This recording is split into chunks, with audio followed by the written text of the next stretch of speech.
આજે મારે જે વિષય લેવાનો છે એ છે કુટુંબ પ્રબોધન.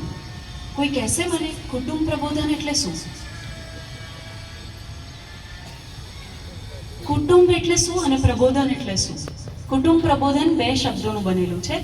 પહેલો શબ્દ છે કુટુંબ અને પ્રબોધન. કુટુંબ પ્રબોધન એટલે શું કોઈ કહેશે?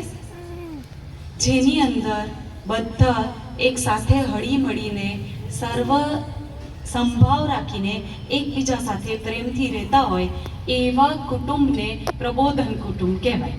કુટુંબ પ્રબોધન, હું તમને કહું, જેમ રાષ્ટ્ર અને દેશ એના વચ્ચે શું ફરક છે?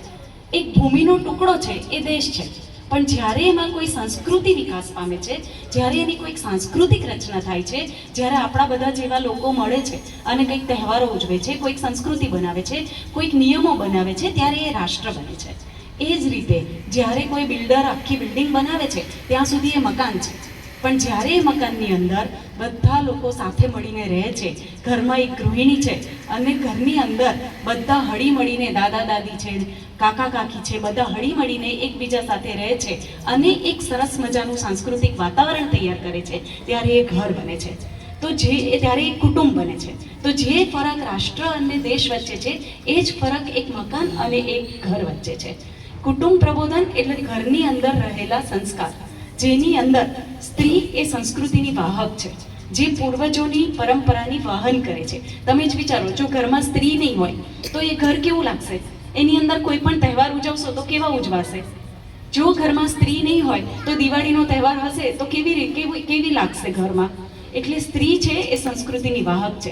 એટલે નારી શક્તિના ઉપર જ આ સંસ્કૃતિ ટકેલી છે અને એટલા માટે જ હું કહું છું કે ભાઈ, નારી શક્તિ જ્યાં મજબૂત હશે તો એ કુટુંબ મજબૂત થશે, અને કુટુંબ મજબૂત થશે તો કુટુંબ એ સમાજનો એકમ છે.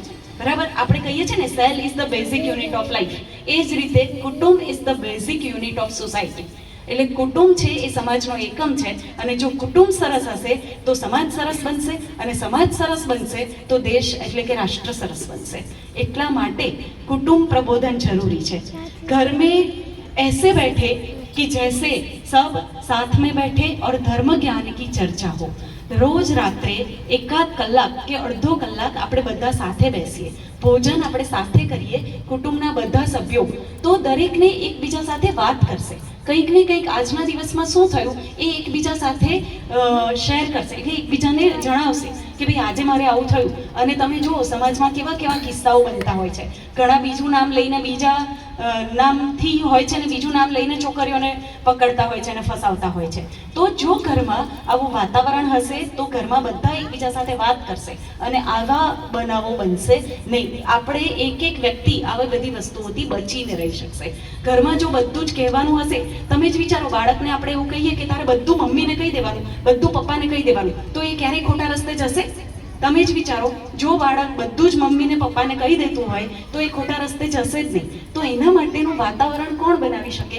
તો ઘરમાં મમ્મી, પપ્પા, સ્ત્રી બનાવી શકે કે ભાઈ રોજ એક નિયમ બનાવો કે ભાઈ રાત્રે ભોજન સાથે લેવાનું અને બધાએ આખા દિવસની વાત એક સાથે એકબીજાને કહેવાની.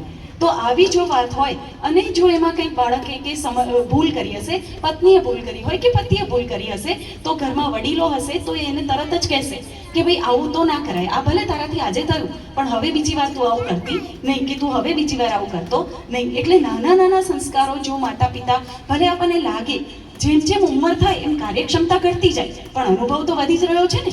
દાદા દાદી આપણને, ભલે એમની ઉંમર થઈ ગઈ, કાર્યક્ષમતા ઓછી છે, પણ એમનો અનુભવ વધારે છે, અને એમાંથી આપણને કંઈક ને કંઈક કહેશે તો છોટે છોટે સંસ્કારો સે બાત બડી બન જાતી હૈ. તો આવા નાના નાના સંસ્કારોથી જ વ્યક્તિનું નિર્માણ થાય છે અને એનાથી જ એક મોટી વાત બની જાય છે.